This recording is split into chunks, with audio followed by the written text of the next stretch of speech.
So we're inside Verizon's Ashburn campus. It's this giant intergalactic spaceship of a building, but I don't feel safe.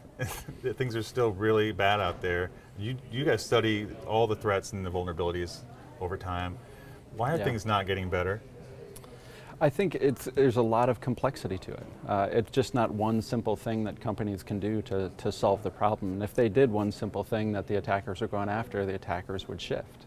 So we have that problem of complexity. There's a lot of holes to fill. So what's changed over the last, say, 3-4 years, up to the minute now, in the way the bad guys are approaching their job?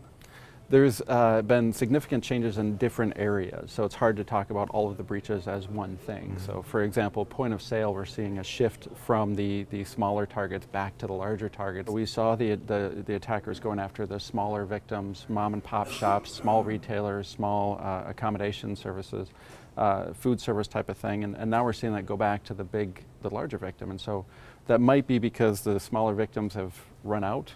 You know, they've attacked all of them, or they've fixed things, or maybe they just wanted to go back to try and get that one big haul again from the larger victim. Your research was showing that there's actually very few threats that account for the vast majority. Only 3, I think, that account for 72% of all attacks. What are those 3, and why do they predominate? It varies across industry. So that's saying in any given industry, on average, 3 patterns, 3 types of attacks covered 3 out of 4 of the events that they saw. And so it depends on the industry, what those 3 are and things like that. And that's really the interesting thing, is that we can no longer say, everybody look at these 3 things, everybody look at these top 5 or top 10.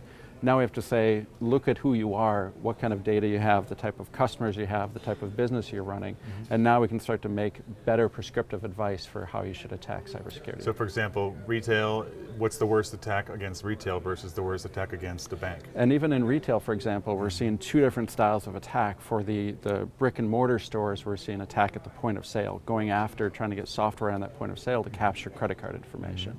In the online retail type of thing, it's heavily focused on that web application, of course, because they don't have a point of sale. So we're seeing a lot more attacks at that web application layer. As so much business has moved to the cloud and the public cloud, Verizon has one, Amazon, IBM, Microsoft, has the threat landscape changed, or people's conceptions about what's secure and not secure changed? Yeah, we haven't seen any cloud-specific technologies being attacked. In other words, they're not going after one host and then attacking another victim in the cloud.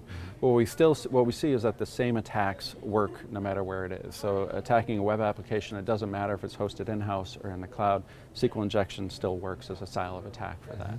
So that's mainly what we're seeing in cloud-hosted activities, is that the same attacks are still working. Okay, which is, to me, seems shocking, because that's one of the reasons I thought people consolidate their computing to a cloud provider.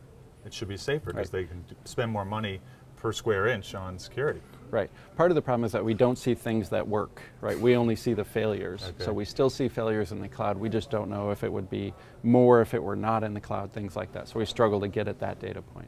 I mean, it seems very complicated technologically. There's so much talk and buzzwords and all that, but when you come down to it, when you hear these stories about attacks, and you come down to how it was caused, it's always just people being stupid, or careless, or putting convenience ahead of security. So what can people do in their little moves they can make to tighten up the perimeter? We don't see everything going after the people. We do see quite a bit going after the phishing emails, trying to target users to click on something or put in a password somewhere. We see a lot of that.